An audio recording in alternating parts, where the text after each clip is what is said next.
Why do toxic families and their dynamics last for decades? Well, basically, that's what we do. When we're born, our families teach us how to survive. They teach us how to eat, how to get dressed, everything.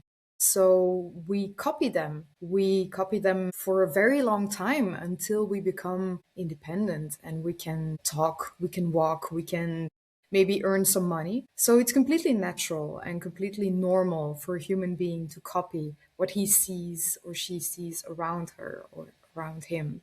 Also, copying is way easier than breaking a pattern, thinking about it, analyzing it, and then recreating your own vision. It takes actually a lot of courage and a lot of energy to do that. And not everybody's ready. You're not ready every day to do this kind of work. I would like to give a personal example about this. So my mother had this, well, she still has, I think, this specific behavior of reacting in a very violently way to someone who tries to give her a comment or even criticize her. And I saw this all my life. I saw how she tried to break down my father whenever he said that maybe something small was wrong, like nothing big, just small stuff.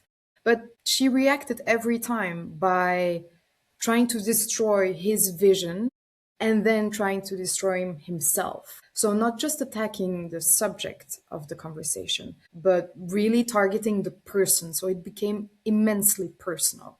And that's what I did. I did exactly the same in all of my relationships until one day I realized I don't think that this is normal to be so verbally violent towards someone who just said something to me. So I reached out to a therapist. I think I was 28, 29. So it took me a while. And I spoke with that therapist and I said, like, I have this behavior. And she said, like, okay, let's try to understand where it comes from. And we found that, in fact, I was just copying everything that I had seen my mother do for so many years. And the first thing I did was talk with my mother and say, like, hey, mom, why do we do this? Why do we, when someone tries to attack us, well, why do we feel attacked, first of all? And why do we respond with such brutal force? And she said, I don't know. I don't care.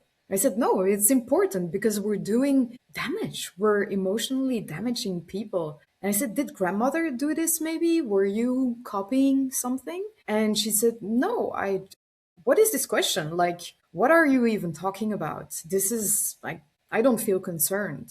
So I went back to the therapist, and of course, this made a lot of sense at that moment. But apart from her reaction, I was quite amazed how quickly, in a few months, you can unlearn a pattern that you've been doing for so many years and build something new up with empathy and with compassion and with talking to the other person without attacking first, without destroying. And that really helps build stronger relationships.